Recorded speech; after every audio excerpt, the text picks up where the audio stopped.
Mercedes knew exactly what they were doing. So we're going to be going through that and two other stories in today's video. So make sure to like this video, and if you want more Mercedes news content like this, make sure to subscribe to the channel by hitting that red button down below. The first story is Mercedes knew what they were doing to deny Russell's team order wish. The Japanese Grand Prix showed Lewis Hamilton and George Russell are finally delivering on some of the intra-team fireworks that the formation of such a tantalizingly good Formula One driver lineup promised last year. They went line astern fighting Ferrari for victory last weekend in Singapore, and while in Japan the positions they were fighting for were lower, the intensity of their team radio frustration was arguably even greater. The race understands it was Mercedes team principal Toto Wolff who ultimately ruled that Russell let Hamilton through in the closing stages when the strategists were debating whether to order a reversal of the cars or agree to Russell's request that Hamilton stay behind until the last lap so they could resist Carlos Sainz's Ferrari together.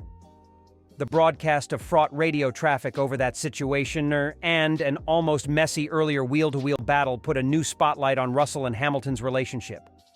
While their very sensible post-race comments played it all down, it didn't make what unfolded during the race any less fascinating. And ultimately, Mercedes played this one right. Russell was the only driver to attempt a one-stopper and was holding on to fifth place on aging hard tires when he was caught by teammate Hamilton, whose hards were 10 laps fresher, with 8 laps to go. Hamilton warned his Mercedes team that, "We're going to lose both of these positions," if Russell didn't let him through. Then just 1 lap later, Hamilton was reassured. "George has been instructed, we will swap positions into turn 1. Russell wasn't so keen though.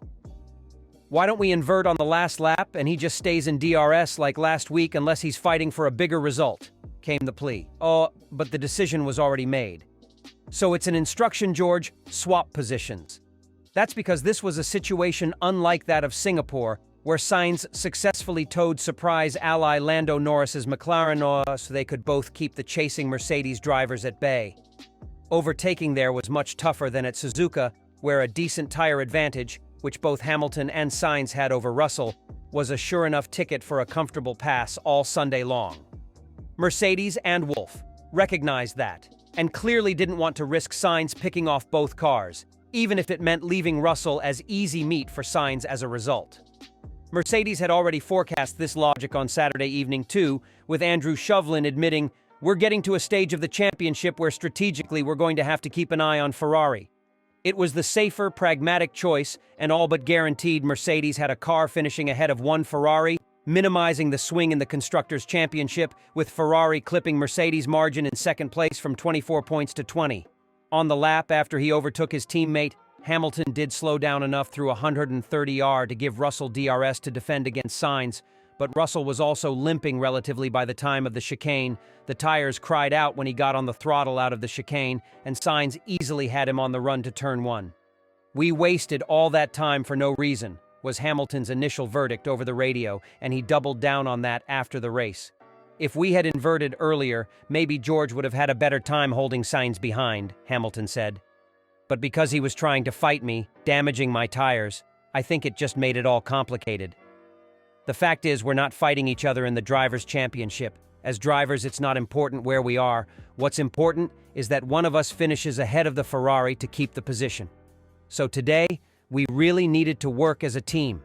He added that it made no sense for him to give Russell DRS because Hamilton needed to get as far clear ahead as possible.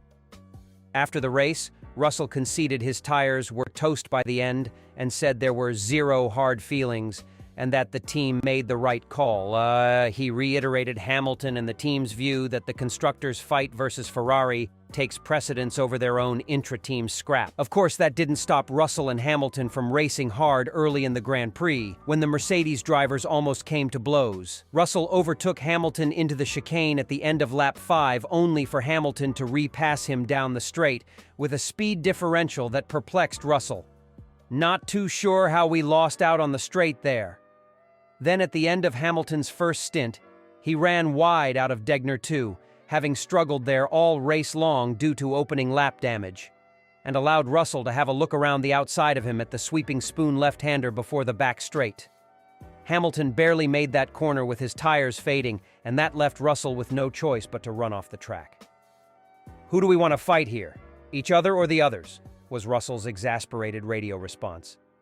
And it was firmly still in Russell's mind at the end of the race when he needed Hamilton to give him DRS after letting him through. Hamilton needs to play the team game and give me DRS. He pushed me off the track earlier. It's the least he can do. Russell had cooled after the race, brushing it off as just hard, fair racing and calling his team radio a release valve because it's so hot in the car. It's a long race. You're there pushing for an hour and a half. You're fighting every inch. Hamilton admitted he was definitely aggressive, but agreed it was good racing.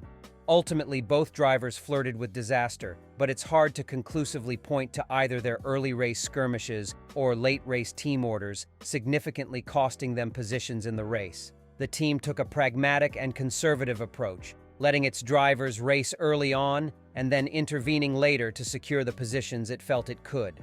Russell holding Hamilton in his DRS at the end would have been a higher risk, higher reward approach that had the potential downside of Mercedes' quicker car losing out if it cost Hamilton time and left him more vulnerable to Sainz when he needn't have been. Letting Hamilton by increased the chance of Sainz passing Russell, but reduced the chance of Sainz passing both Mercedes. Sainz admitted when he saw the Mercedes together ahead, he assumed they would work to give each other DRS and felt that might make his life harder. When asked for his thoughts on what Mercedes should have done, he began, "Maybe they had a better chance, honestly speaking, if Lewis had stayed behind." But then, as he considered the situation further, he felt actually Mercedes' holding position could have given him a better chance to pass both, especially as he felt overtaking Hamilton on track, in normal circumstances, wasn't realistic given their relative pace. "I would have tried a move on Lewis if he'd stayed behind," said Sainz. "George was very slow in the S's and turn 8-9, so I would have tried into 11 because they were both very slow there. We will never know, but I think it would have been riskier to leave Lewis behind because if I took Lewis, I'd also take George." And the early race near misses didn't actually cost either driver significant race time, a second or two at most. That would have made no difference to their chances of challenging Charles Leclerc for fourth, and Sainz would have caught them at the end regardless. Beating Ferrari is clearly the priority for the team, but that's never going to stop two hungry drivers from fighting tooth and nail for every position in the heat of the moment, particularly given the current dynamic at Mercedes.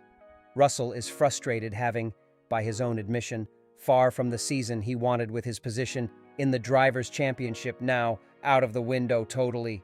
Given he's 75 points behind Hamilton, both drivers are signed through to the end of 2025, so Russell has long been well aware that he's going to have to wrestle the edge over Hamilton rather than simply waiting for him to retire and slot comfortably into the team leader role. That's inevitably going to cause further tension and flashpoints further down the road. For now, both drivers and the team are towing the line well and keeping on the right side of the thin line between a good-natured elbows-out intra-team rivalry and an intra-team implosion, even if it doesn't always sound like it on team radio.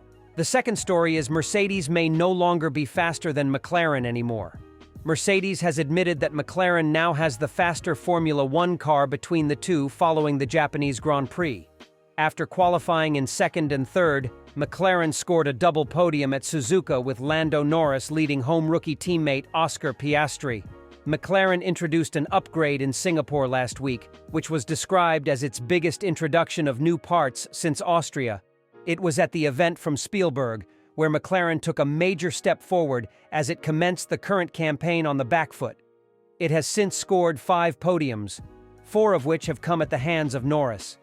Mercedes is currently attempting to hold on to second place in the Constructors' Championship, but sits just 30 points in front of Ferrari as McLaren continues to reel in Aston Martin for fourth following its poor start to the campaign. However, speaking to media, including Racing News 365, Mercedes believes that McLaren, who is fifth in the standings, now has a faster car than the Brackley-based squad. "You don't get to a point in a race where you really have a switch of thinking," Trackside Engineering Director Andrew Shovlin said when asked when Mercedes realized it couldn't fight McLaren. "But we didn't have a great start. Lewis Hamilton was pushed wide. He dropped a position to Fernando Alonso. McLaren was a quicker car in the race. When your opposition's ahead of you with a buffer car in between you, you can't really interact with them. Why is McLaren quick? Well, I think the update they did in Singapore didn't look massive there. That's all low-speed corners. Here, it's all high speed. And that's what we saw them get very good at when they did the previous update in Austria. So right now, they've just got a better car. Lewis Hamilton claims Mercedes has made no progress compared to their previous season, after finishing an exhausting Japanese Grand Prix. The Mercedes driver finished 5th ahead of Singapore winner Carlos Sainz, after Ferrari made a mistake with its tire strategy in the final stint of the race. Hamilton worked his way up from 7th on the grid on a 3-stop strategy, with Mercedes electing to swap cars midway through the race while George Russell was on a 1-stop. I'm exhausted for one.